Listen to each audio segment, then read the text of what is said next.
유대인의 유월절이 가까운지라 예수께서 예루살렘으로 올라가셨더니 성전 안에서 소와 양과 비둘기 파는 사람들과 돈 바꾸는 사람들이 앉아 있는 것을 보시고 노끈으로 채찍을 만드사 양이나 소를 다 성전에서 내쫓으시고 돈 바꾸는 사람들의 돈을 쏟으시며 상을 엎으시고 비둘기 파는 사람들에게 이르시되 이것을 여기서 가져가라.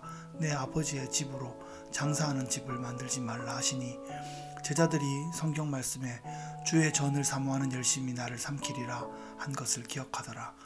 이에 유대인들이 대답하여 예수께 말하기를 내가 이런 일을 행하니 무슨 표적을 우리에게 보이겠느냐. 예수께서 대답하여 이르시되 너희가 이 성전을 헐라 내가 사흘 동안에 일으키리라. 유대인들이 이르되 이 성전은 46년 동안 지었거늘 네가 3일 동안에 일으키겠느냐 하더라. 그러나 예수는 성전된 자기 육체를 가리켜 말씀하신 것이라. 죽은 자 가운데서 살아나신 후에야 제자들이 이 말씀하신 것을 기억하고 성경과 예수께서 하신 말씀을 믿었더라.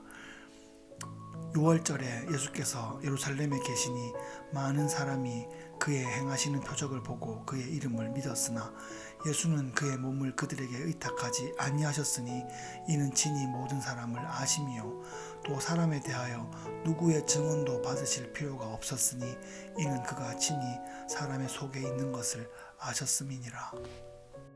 예수님의 공생의 사역 중에 6월절이 4번 나옵니다. 마지막 6월절이 보라 세상죄를 지고 가는 하나님의 어린 양이로다 하는 그 세례 요한의 그 선언처럼 예수님께서 마지막 6월절 양으로 십자가에서 대속의 제물로 죽으신 바로 그날이고 오늘 본문에서는 첫 번째 6월절 예루살렘 방문 사건이 기록되어 있습니다. 예수님의 사역의 주무대는 갈릴리였고요. 절기 때마다 특별히 6월절 때에 예루살렘에 올라오셨는데 그 예루살렘에 올라오신 횟수를 통해서 예수님의 공생의 사역을 3년으로 그렇게 이해하고 있는 것입니다. 예루살렘 성전은 당시에 헤롯이 46년 동안 화려하게 대를 이어서 증축하고 있는 중이었습니다. 온 세계의 자랑이고 또 유대인의 자부심이었습니다. 헤롯은 그것을 정치적으로 잘 활용했습니다. 그런데 이 성전을 중심으로 강력한 기득권을 누리고 있는 집단이 바로 사두개인들입니다. 절기에 성전을 찾는 그 수많은 디아스포라들에게 성전세를 환전해주고 또 멀리서 동물을 제물로 가지고 오지 못하기 때문에 성전뜰에서 그 제물을 판매하는 그런 서비스를 하고 있습니다. 아주 대단한 절기 대목이었을 것입니다. 그런데 분명히 필요한 사역인데 주객이 전도될 만큼 장사판이 커져버렸습니다. 그것이 문제였습니다. 사두개인들도 절기에 제사를 잘 드려야 되겠다 하는 것보다는 장사를 어떻게 하고 얼마나 많은 이익을 남길 것인가에 관심이 더 있었던 것 같습니다. 예수님께서는 이 성전의 장사판을 다 흩으시고 강력하게 경고하셨습니다. 내 아버지의 집으로 장사하는 집을 만들지 말라. 성전에는 한바탕 소동이 있었습니다. 유대인들이 예수님께 그 행동에 대해서 추궁합니다.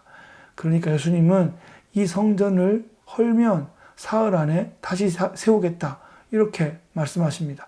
유대인들은 예수님이 미쳤다고 생각했을 것입니다. 하지만 예수님은 성전된 자신의 육체를 가리켜 예언하신 것입니다. 그 예언하신 대로 죽은 지 3일 만에 무덤 가운데서 부활하셨습니다. 제자들은 그때는 그 말씀을 이해하지 못했고 부활 사건 이후에야 이 말씀을 이해하고 제대로 믿게 된 것입니다. 예수님은 성전을 청결하게 하셨습니다. 성전은 장사하는 곳이 아니라 만민의 기도하는 집입니다.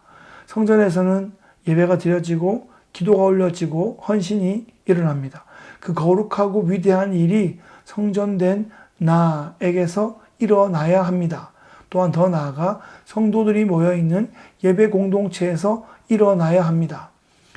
교회당 건물은 성전이 아니지만 성도들이 모여있는 예배 공동체는 영적인 성전이라고 할 수 있습니다. 그래서 이 예배 공동체에 성령이 온전하게 임하면 모든 교회가 성령 충만함을 경험할 수 있습니다. 예수님은 우리가 거룩하고 정결하고 충만하기를 원하십니다. 우리가 바로 거룩한 성전이므로 오늘도 묵상하고, 오늘도 예배하고, 오늘도 기도하고, 오늘도 기뻐하고, 오늘도 선포하고, 오늘도 승리하는 것입니다. 할렐루야! 오늘도 그 믿음으로 승리하시는 귀하신 성도님 되시기를 예수 그리스도의 귀하신 이름으로 축복합니다.